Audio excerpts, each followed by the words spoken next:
The Lion King by Disney. Story adaptation by Cynthia Setterl. An illustration by the Disney Storybook artist.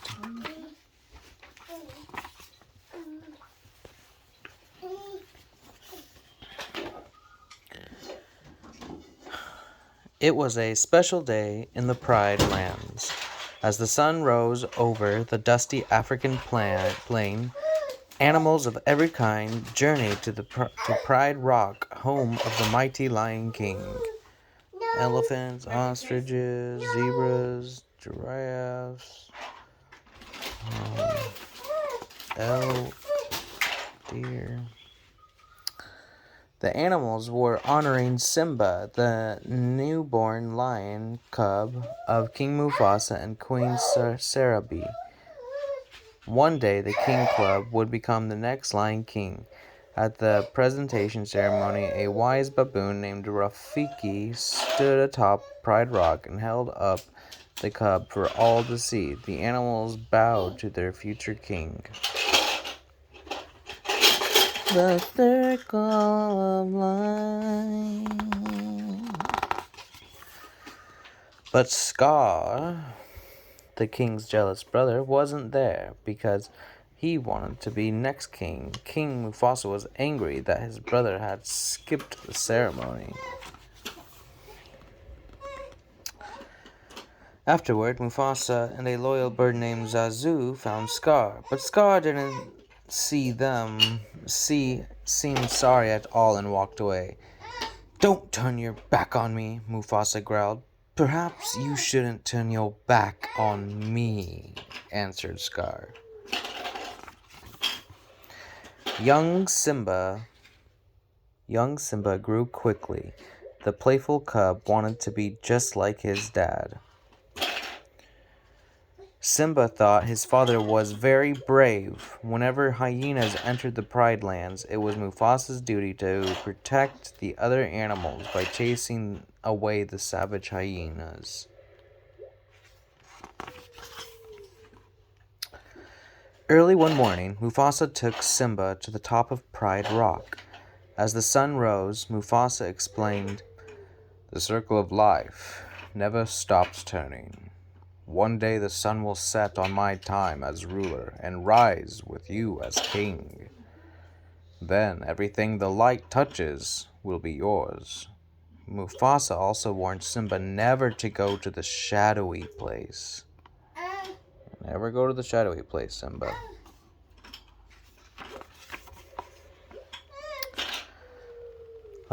Later, Simba asked his Uncle Scar about the shadowy place, the elephant graveyard. "Only the bravest lions go to the elephant graveyard," Scar told him, knowing the cub would go there to prove his bravery. Scar didn't tell him about the dangers because he didn't want Simba to return. Just as Scar thought, Simba and his best friend, a girl named Nala, slipped off to explore the spooky elephant graveyard. They found it filled with hungry hyenas. Luckily, Zazu alerted Mufasa. The great Lion King chased the hyenas away.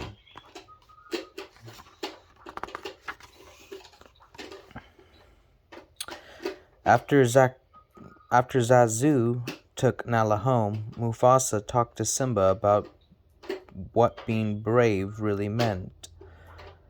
A wise king didn't go looking for trouble. Mufasa looked up at the starry sky. "The great kings of the past looked down on us from those stars," he said. "So, whenever you feel alone, just remember that those kings will always be there to guide you, and so will I."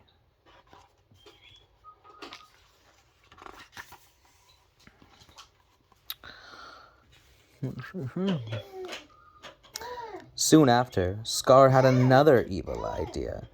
He told Simba to wait at the bottom of a rocky gorge. "Your father has a big surprise for you," he lied to the cub. It was a trap. Scar had some hyenas cause a wildebeest stampede. Simba climbed a tree to escape the pounding hooves, but he couldn't hold on. Scary. The bad uncle. Mufasa arrived and saved Simba, but he struggled to climb out of the gorge himself and called out to Scar for help. Instead of helping, Scar pushed his brother down into the stampede. Simba didn't see what had happened. When all was quiet, the cub rushed to his father's side. "Dad, come on! You gotta get up," he said. But Mufasa would never rise again.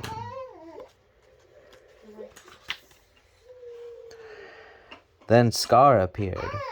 "Simba, what have you done?" he asked. Scar's words made Simba think everything was his fault. What should I do?" the confused cub asked. "Run away," growled Scar. As the cub ran, hyenas chased him. To escape, Simba jumped into a thicket of thorns at the edge of the desert.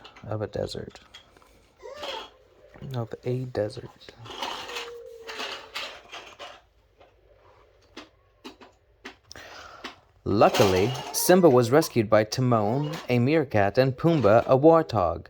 They brought the cub to their jungle home. "Where you from, kid?" asked Timon. "It doesn't matter. I can't go back," Simba replied sadly. "You've got to put the past behind you," Timon told him.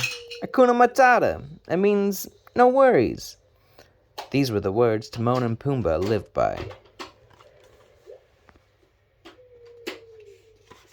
You can do it.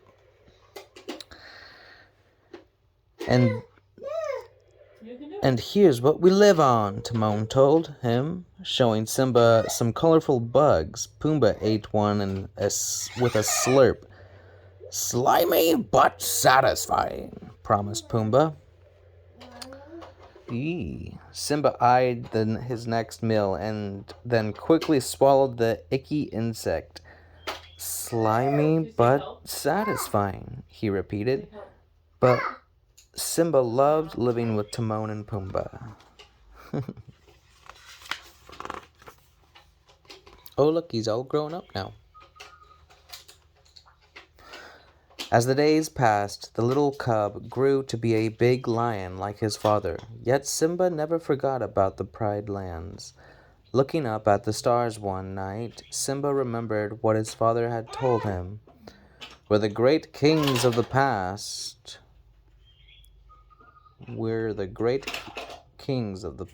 Looking down on him, were they? Simba wasn't sure.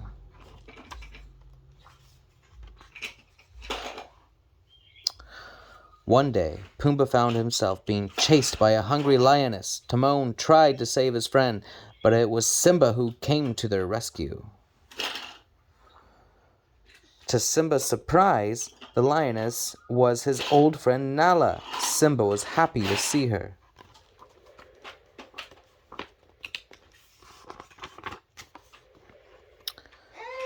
Nala explained that everyone thought Simba was dead.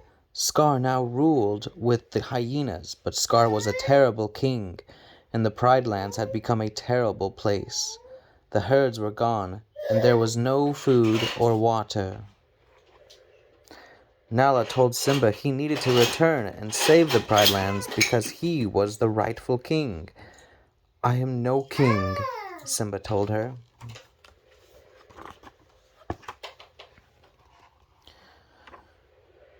Oops. But that night, Rafiki visited Simba. As they looked up at the stars, the young lion heard echoes of his father's voice. "You must take your place in the circle of life," the voice told him. "You are my son and the one true king." His father's words gave Simba courage. Though he still believed he was responsible for his father's death, Simba bravely returned to Pride Rock.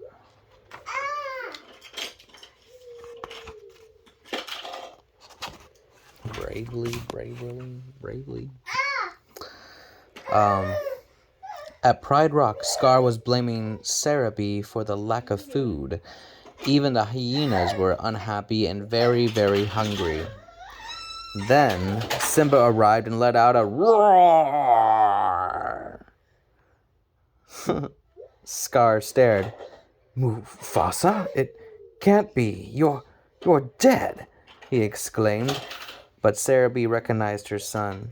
Simba, she said softly.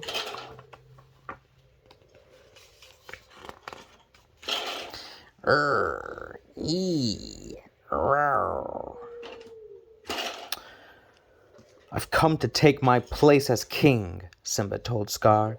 But Scar and the hyenas would not back down without a fight. Ooh, it could be intense. Nala, Timon, and Pumbaa bravely helped Simba and Cerebi battle Scar and the hyenas. During the fight, Scar admitted that he had caused Mufasa's death, not Simba. Now Simba knew the truth. Simba sent Scar flying into a mob of hyenas. Though Scar had ruled with them, the very hungry hyenas were not very loyal subjects. With Scar gone, the rest of the hyenas fled the Pride Lands.